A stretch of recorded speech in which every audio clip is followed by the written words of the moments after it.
It's good to see everybody. Yeah, there's excited locker room. There's a lot of happy faces, and it's really good to see. I told them that I love this team. I've said that to them before. The makeup of this team. There's a bunch of the leaders of this team have they're from the 3-9 team, a lot of them, and they're from I don't know.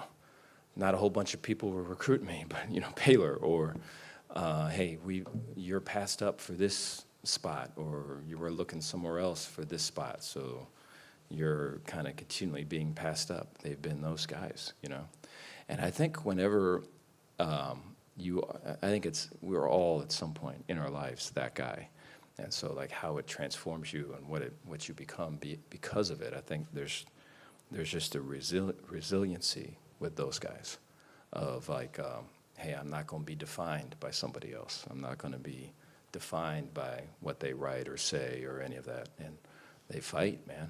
And I'm just so proud to be a part of it. I'm blessed, really. And so you saw that today. I wish, all of it would be much cleaner and,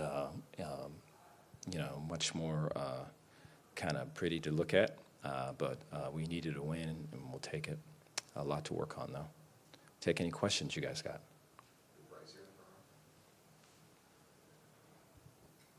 Dave, Keaton said y'all are at your best when your backs are against the wall. But you don't always want your backs against the wall. I mean, like you just mentioned, obviously a lot to clean up. Yeah. How can, going forward, you maybe avoid being put in those situations? Yeah, I think there's offensively, we've got to be able to secure the ball. Defensively, we got to get the ball out more. And then I think, on both the offense and the defensive side, we're seeing a bunch of stuff that we're preparing for, but there's a lot of stuff that's being cooked up just for us because of the things that we're putting up on tape. And so because of that, there's kind of a reevaluation. Hey, this is that, this is this, and these are the adjustments we got to make. And so that means we're getting geared up at the end of the first or the start of the second, where you'd like to, in the moments of the bullets flying, and this is a little bit different, and they're copying this from this team. You'd like to be able to just make a play and or call something better, right? Talking specifically about myself. And so I think we can clean that up, and we can get a better handle on that, maybe simplifying, getting that really tight. But, I think KT probably lives like that, though. I think he'd probably, if there is no pressure, he's going to put pressure on himself. I think he's wired that way. I think for some of us, though, you'd like to not be in that spot. Dave, you said in that post-game huddle, too, that this team's earned a higher standard for themselves. What is that standard moving forward, and how do you guys build off of what does a win like this do towards building off of that confidence? Well, I think, that this game was a big game for both teams in terms of, hey, man, this is what, the rest of the season could possibly look like. This could kind of set, hey, there's kind of a thing going this way, or there's possibly a thing going that way. This game was big. It was right in the middle of kind of that path, and so you had to fight for that. And so I think with the bye in front of us, working to be able to get some guys that are healthy, and then we have a bunch of young guys that were playing, and some messy stuff to kind of decipher through, and we kind of work to clean that up and be able to get them some more exposure and experience.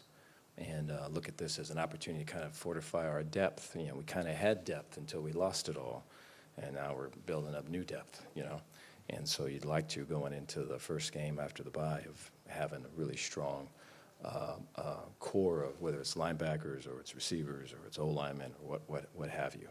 So we're looking to be able to do that.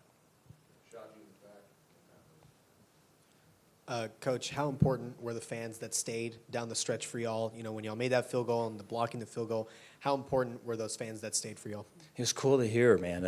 I know it got loud there at the end, and so that was really cool to see, and that affected the guys that were playing, and they could feel the difference. And so I'm very appreciative of that.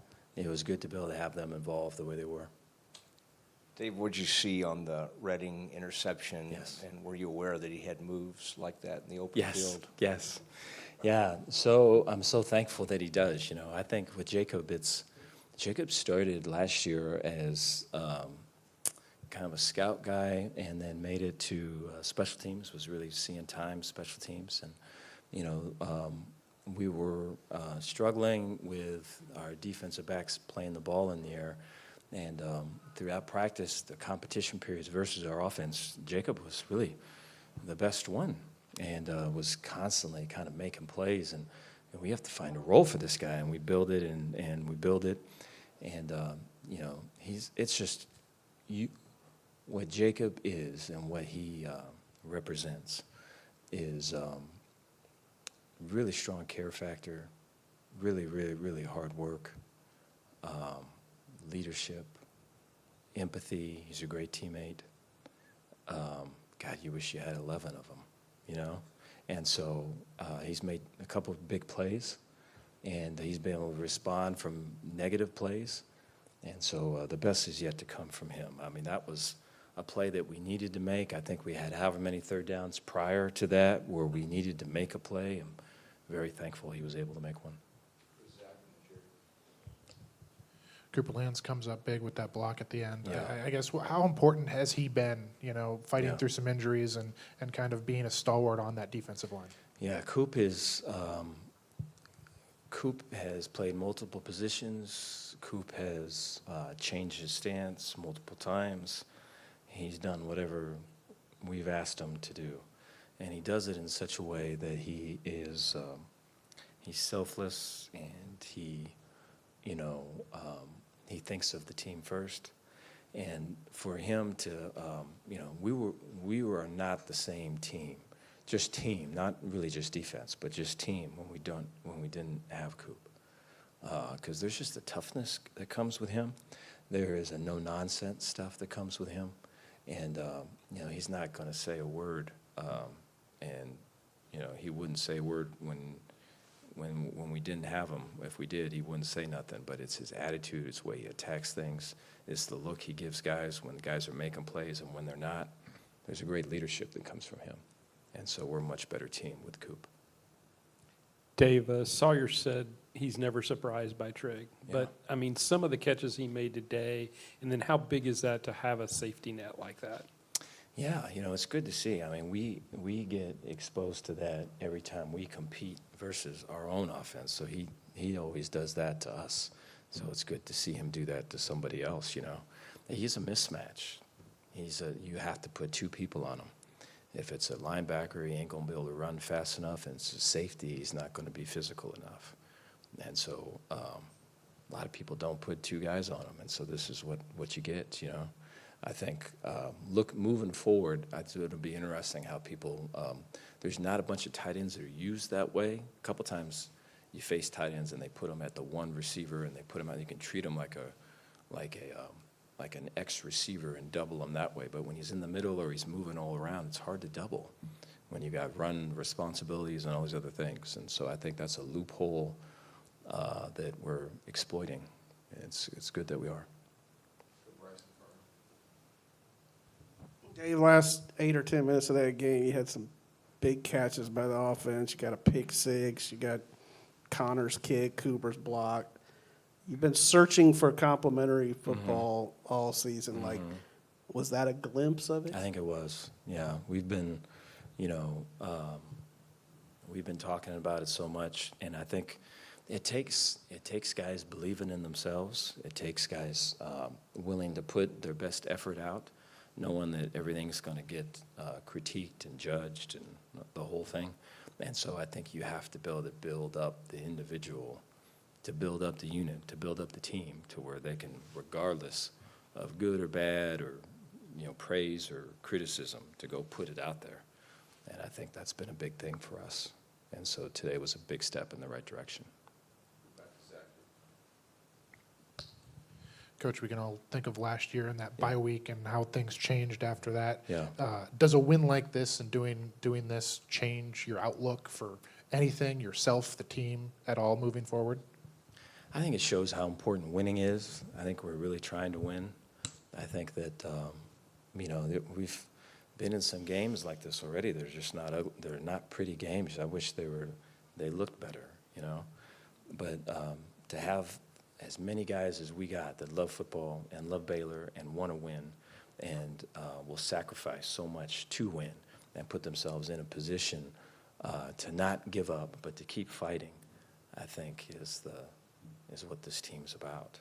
And so there's a whole other ceiling, though. There's a whole other level. It's really where we need to be, where we should be, and we just got to clean a bunch of stuff up.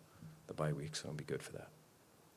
Dave, what was the decision on going for 2 at that point? Yeah. And then you called a timeout before Connor's kick. Was that just to kind of let him breathe, or what was the reason for that?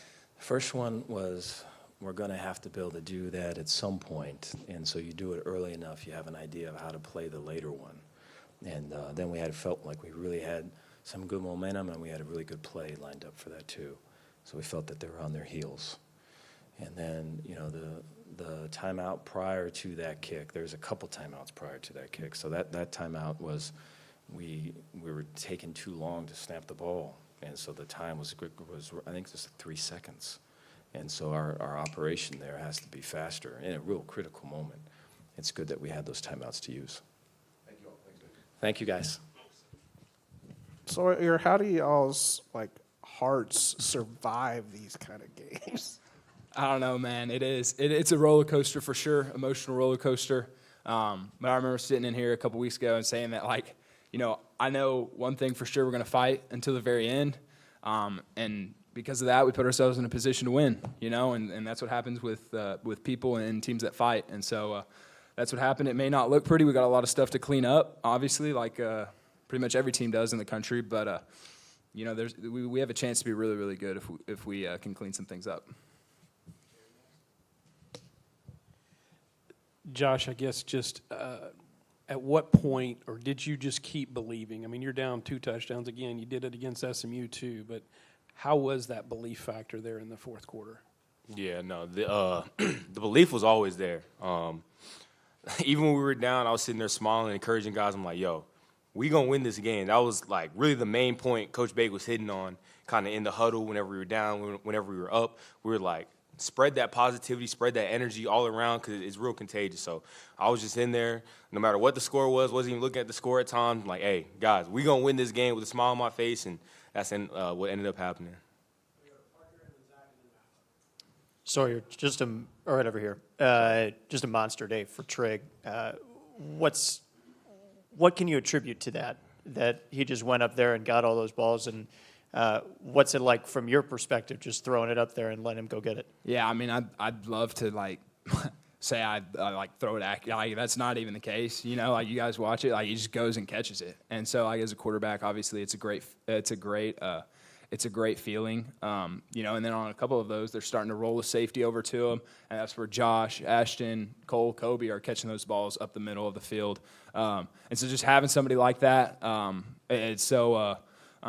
There's peace in my mind knowing that I can just throw it really to any of them, and then they're going to go up and make a play for me. And that's what you guys saw today. I mean, that one catch, I have seen stuff and like that in practice, and so and none of us are probably as surprised as maybe some people in the fans because we've seen him do that before. But what an incredible play.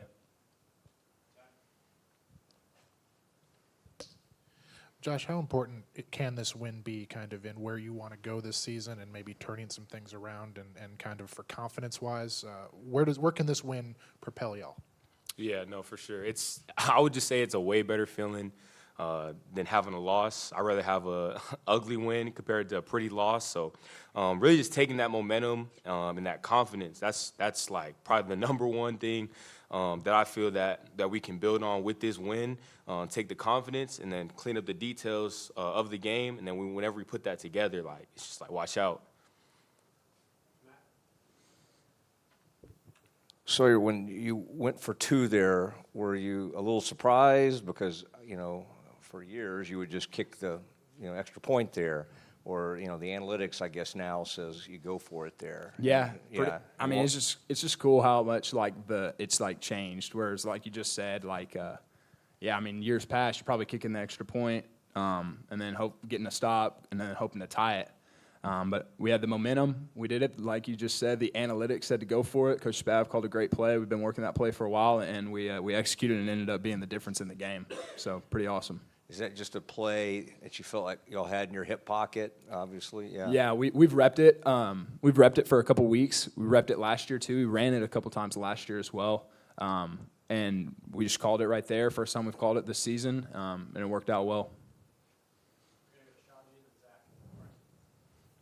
Sawyer, with how eventful this season has been so far, how do y'all feel about going into the bye week, and what does it mean to y'all that you guys get a win like this entering the bye? Oh, it's huge. Josh kind of touched on it. I mean, shoot, like going into the bye week 4-2. I mean, shoot, even compared to last year, like going into it 2-4. You know, like just the difference that makes. And then we're pretty beat up, and that's just I think it's part of it is because of the schedule we've played. The first 6 games, you know, we've played some really, really good teams, and this is probably the most. I mean, guys are just banged up, like getting held together by tape and all kinds of pads and stuff, just trying to get out there and play and sacrifice for this team and everybody. And so the bye week's huge. Getting the win going into the bye week is even bigger. Confidence is high right now, and so super blessed, super thankful, and we're gonna keep fighting, keep attacking every day, trying to get better. It's a process. For both of you, I think you were both sitting here after the SMU game when Connor hit that kick.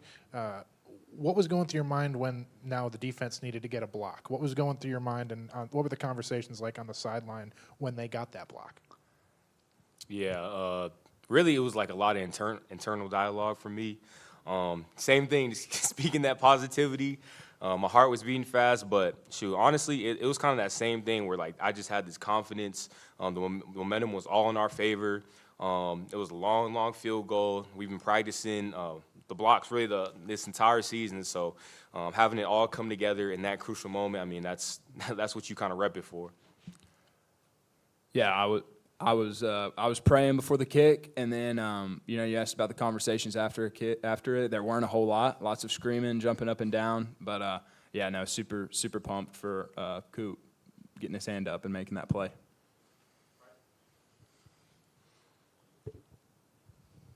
That kind of stole my question, but I'll follow up with this. Are you able to watch the kick or watch when the Kansas State kicker's out there? Like, do you allow yourself to watch it, or? Yeah, no, I'm definitely the type where I need to see what's going on. I can't just look away and just hope. I like to see what kind of happens. I've mixed it up. I've watched a couple, and then I watched today's. There have been a couple that I haven't watched, but it worked out. You get the same. I mean, it's going to happen no matter if I'm watching or not, And so, I'm glad I watched today.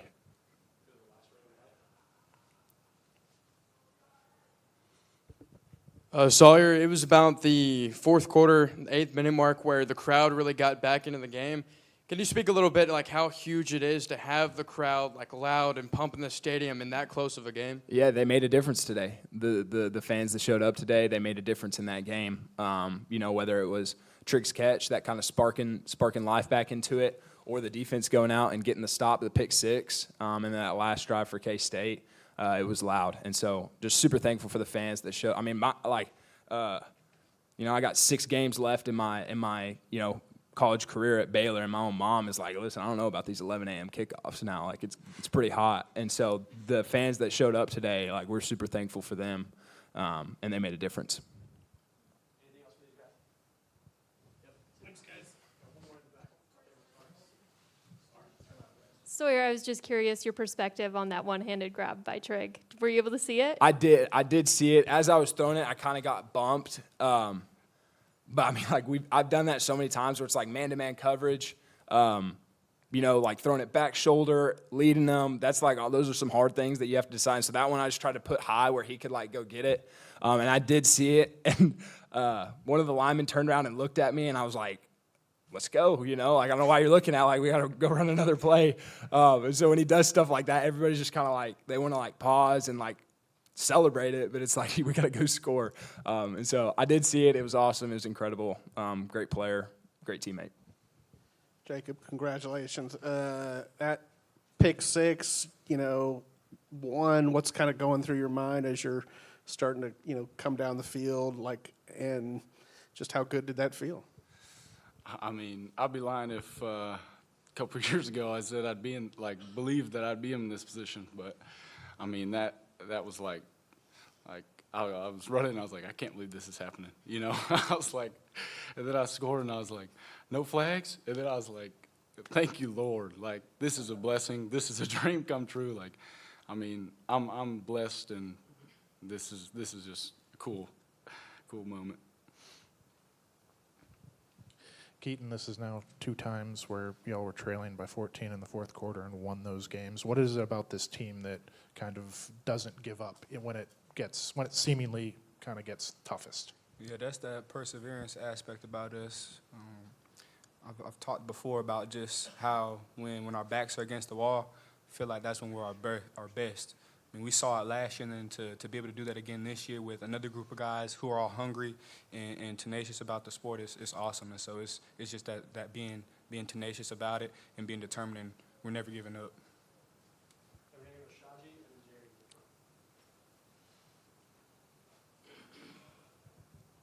Keaton, during the week, the players talked about wanting to play better at home. So to get a big win like this with the crowd, can you just talk about what it meant to get a win at McLean? Oh, it means a lot. You know, when you're home, you're in front of your family, your friends, your classmates, and then everybody else who supports us, whether it's staff or professors, it's awesome. It's no better feeling. And, you know, when they take time out of their day to come support us and come see us, we want to make it worth their time. And to be able to make that happen today, there's no better feeling than that. Jacob, it may get lost in all this stuff that happened, but holding them to a field goal on that time before that, how big was that? Because I thought it maybe at one point you might just let them score. Yeah, I mean, we knew we had to bow up. Like one of our defensive sayings is "Don't let them in." Like that's our end zone, and we were like you said, like we weren't at the point yet where it's let them score, like before let them into the end zone, because we set a couple timeouts, but it was like this is our last chance kind of deal.